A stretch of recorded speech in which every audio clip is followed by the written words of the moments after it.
With 18 minutes on the clock, carrying the ball forward as there's the cutback here in the box.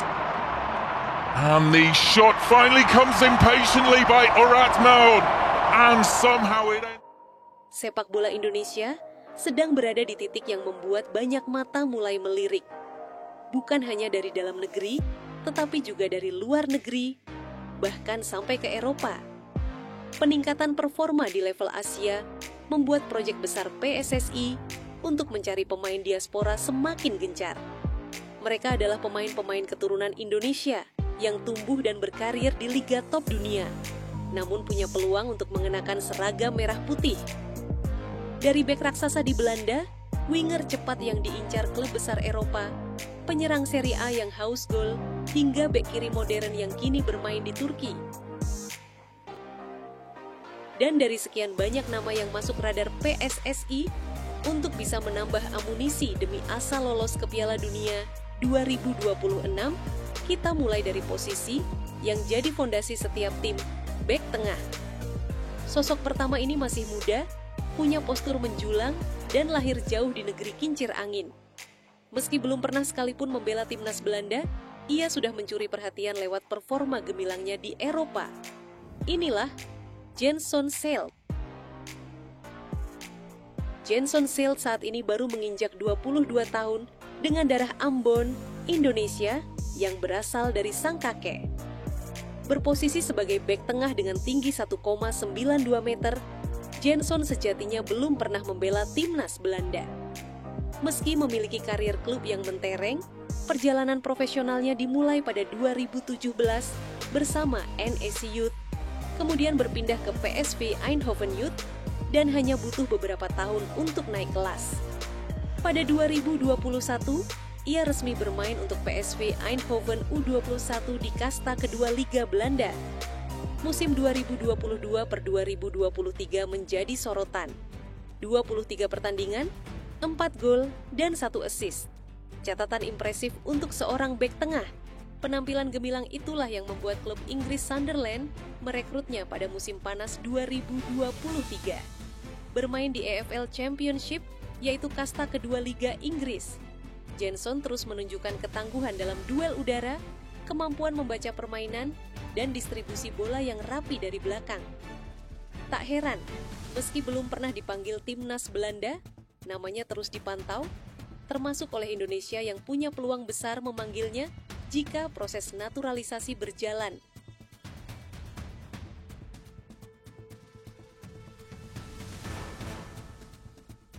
Kalau tadi kita sudah membahas tembok kokoh, kali ini kita beralih ke pemain yang bisa membuat pertahanan lawan kewalahan. Seorang winger muda dengan darah Maluku yang mengalir deras di nadinya.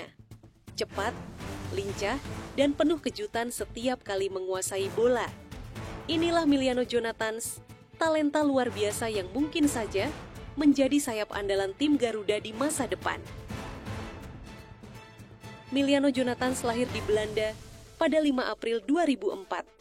Darah Maluku yang ia warisi membuat namanya mulai masuk dalam radar pemain diaspora. Memulai karir di Arnhem Boys FC, ia bergabung ke Akademi Vitesse Arnhem pada 2014. Dari sana Miliano menapaki tangga demi tangga, U18, U21, dan akhirnya debut di tim senior pada April 2022 melawan Willem II. Sebelumnya, ia mencetak 9 gol dan 2 assist dari 30 laga di level akademi. Penampilan apik itu membuatnya langsung naik ke tim utama. Musim perdananya di Eredivisie ia lakoni dengan 6 penampilan, dan bakatnya tak luput dari radar klub-klub besar seperti Benfica, Borussia Mönchengladbach, dan Leicester City. Media Belanda, Voetbal Primer, bahkan menyebut PSSI sedang intens mendekatinya untuk membela timnas Indonesia. Kini Miliano berseragam FC Utrecht, klub yang juga diperkuat gelandang timnas Indonesia Ivan Jenner. Pertemuan keduanya di satu tim bisa menjadi awal chemistry yang kelak bermanfaat bagi timnas Garuda. Baru-baru ini, keluarga Miliano yang berada di Depok juga bersuara.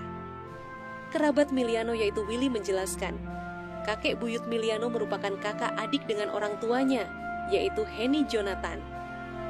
keluarga Miliano terakhir mengunjungi Willy pada Juni 2023. Tapi saat itu Miliano tak ikut karena bentrok dengan jadwal pertandingannya.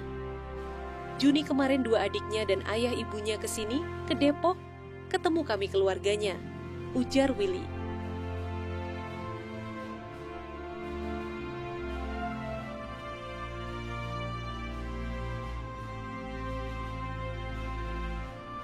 Dan bicara soal pemain keturunan Indonesia yang berkiprah di Eropa.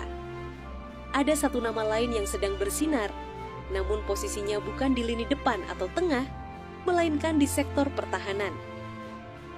Lahir di Zwolle, Belanda, pada 26 April 2001, pemain hebat itu bernama Jayden Oosterwolde.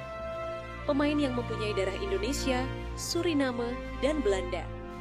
Karirnya dimulai di klub lokal ZAK, sebelum masuk Akademi FC Twente pada 2012. Debut profesionalnya datang pada 2020, dan di musim pertama ia langsung tampil 26 kali, mencetak 1 gol dan 3 assist. Parma memboyongnya ke Serie B pada 2022, sebelum Fenerbahce membayar 6 juta euro pada Januari 2023 untuk membawanya ke Turki. Di Fenerbahce, Jayden dilatih langsung oleh Jose Mourinho, pelatih legendaris yang pernah membawa klub seperti Inter Milan, Real Madrid, Chelsea, dan Manchester United meraih gelar bergengsi. Di bawah asuhan Mourinho, Jayden belajar disiplin taktik, mental baja, dan gaya bermain agresif khas tim juara. Dengan kontrak 4,5 tahun, ia kini menjadi salah satu bek kiri paling bernilai di liga tersebut. Jayden punya kecepatan, fisik kuat, dan keberanian untuk naik membantu serangan, tipikal bek modern yang bisa menjadi senjata tambahan di timnas. Dengan semua kualitasnya, semoga Jayden mau memilih Indonesia, karena kehadirannya bisa menjadi faktor penting untuk mewujudkan asa kita lolos ke Piala Dunia. Bek sekelas dia akan memberi timnas kombinasi kecepatan, kekuatan, dan pengalaman Eropa, sesuatu yang sulit didapatkan dari pemain lain. Dari pertahanan kokoh, sekarang kita geser ke barisan ujung tombak. Posisi yang menjadi bahan pembicaraan yang tidak ada habisnya. Karena penyerang andalan timnas Indonesia, Ole Romeni, terancam tidak bisa bermain dikarenakan cedera panjang. Pemain yang sangat panas dibicarakan untuk mengganti Ole Romeni, yaitu Thijs Dallinga. Pemain yang lahir pada 3 Agustus tahun 2000 di Groningen, Belanda. Dallinga mulai mencuri perhatian saat berseragam Excelsior. Dalam satu musim ia mencetak 36 gol, membawa klub itu promosi ke Eredivisie. Catatan luar biasa yang membuat banyak mata tertuju padanya. Pada 2022, ia bergabung dengan Toulouse dan langsung menorehkan sejarah. Dallinga mencetak gol-gol penting, termasuk brace ke gawang Liverpool di Liga Eropa, dan membantu klub Prancis itu meraih Copa de France pertama mereka.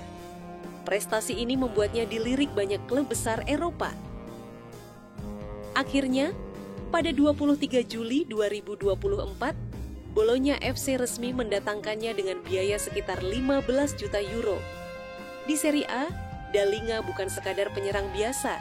Dia sudah terbiasa menghadapi bek-bek elit seperti Alessandro Bastoni dari Inter Milan atau Malik Thiaw dari AC Milan, atau bahkan melawan kapten timnas Indonesia Jay Itzes.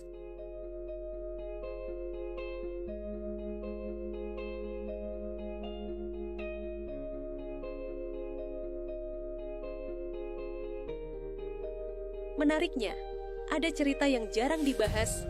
Sejumlah sumber menyebut keluarga besar Dallinga pernah tinggal di Tanjung Priok, Jakarta pada era 1950-an. Meski hubungannya dengan Indonesia sudah jauh, jejak ini membuka peluang jika suatu saat ia mempertimbangkan membela timnas Indonesia. Dengan gaya bermain yang klinis dan bermain di salah satu liga terbaik dunia, Dallinga bisa menjadi sosok atau kepingan terakhir yang bisa membawa harapan bagi timnas Indonesia untuk lolos ke Piala Dunia.